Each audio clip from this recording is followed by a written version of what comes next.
Welcome to the Writer's Life, the place where you get the sight, sounds. Can I put my things on? Yes. Welcome to the Writer's Life, the place where you get the sight, sounds, smells, tastes of my particular writer's life, and where you get the truth about the writer's life. Subscribe if you haven't already. Hit the bell. No, like first. Like the video first, and then smash the bell for notifications so that you don't miss out on one exciting video. So today is the 29th. Friday the 29th. Beautiful day out there. And in my world, 29th means payday. So, I figured this would be an appropriate topic, considering the markets are getting creamed today, getting killed.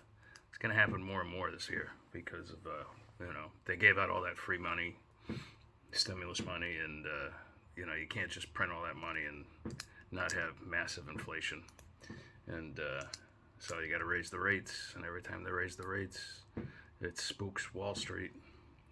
So I think we're down like 600 points, and then Nasdaq's down like 300 points. Bitcoin's down like 10%, and all this sort of stuff. Anyway, I don't know. Just zoom out, think long term, and just keep dollar cost averaging. This is not financial advice. This is for entertainment purposes only. I'm just telling you what I do. You do what suits you best. That is, you have any money left at all. Anyway, so today's payday, and curiously,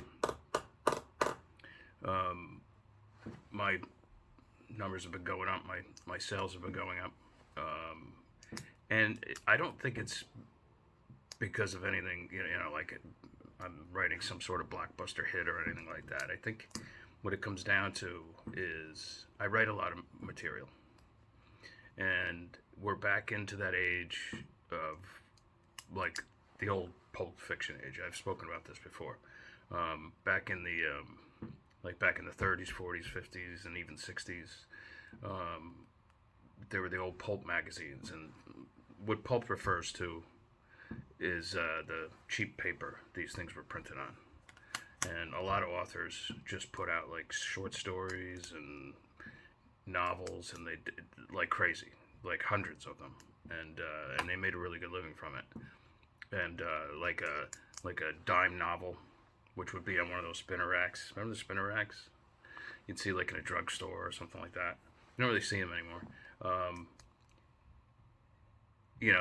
Maybe one of those pulp novels would be on that spinner rack for like a week or two, and then they would take them down and put up a new batch. And I can remember my mother taking me to like the bread and butter store, and I would always pick up comics and some of those little paperbacks. So I liked sci-fi back then and stuff like that, action adventure stories and whatever. And I would just, at night I would sneak up to my bedroom with like a bag of Doritos, and I remember this like it was yesterday. Like a bag of Doritos and like a 7-Up or something like that, and I would just read. I should have been doing my homework, but instead I would be reading, comics and pulp fiction and stuff like that. Anyway, but go figure what I do for a living now.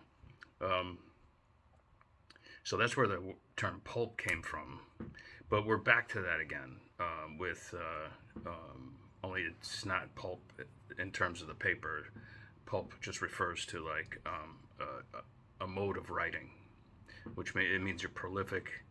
It means you write in certain genres like mystery, or romance, or science fiction, any one of those, or fantasy. Fantasy's huge, right? It's not literature.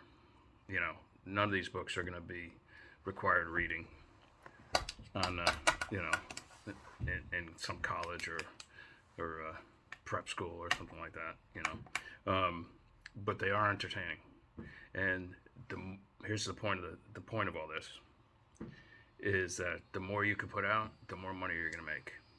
It used to be like 10 years ago, I would, if I went to a bar or something like that, I would pull out my phone and I would like be checking my ranks, because I only, 10 years ago I had like 10 books out maybe, something like that, and I'd always be checking the ranks, like seeing how much, and if the rank was a good rank, you know, it meant it was selling and all that sort of stuff. Now I don't do that anymore at all. I don't pay attention to ranks because I only check things like once a month now or something like that. And what I find that's really interesting is now that I have like 60 or 70 or more products out there, you know, intellectual property products published both traditionally and independently, um, like everything sells at least one or two copies per month. And now with Kindle Vella, populating that space as well, and that's been going really well for me. Um, you know, and curiously, it's the traditional stuff that doesn't sell as well as the independent stuff, because the publishers don't push anything. They just don't. They don't have the resources. They don't have the time. It's just the way it is, you know. Which is why I don't do as much of it anymore. Which is why I concentrate mostly on the independent side and writing shorter form stuff, anything from 10, 15,000 words to 40,000 words. So, anyway, but it really is a numbers game. The more product you have out there, good product, entertaining product, the more your readers are gonna, you know, they're gonna be like, can't wait for the next Andrew story, can't wait, can't wait, can't wait. And that's how you make money in this business. All right, that's it for today. Remember, it's a numbers game. It's part of the writer's life. And I will catch you either tomorrow or Sunday. All right, ciao, ciao for now.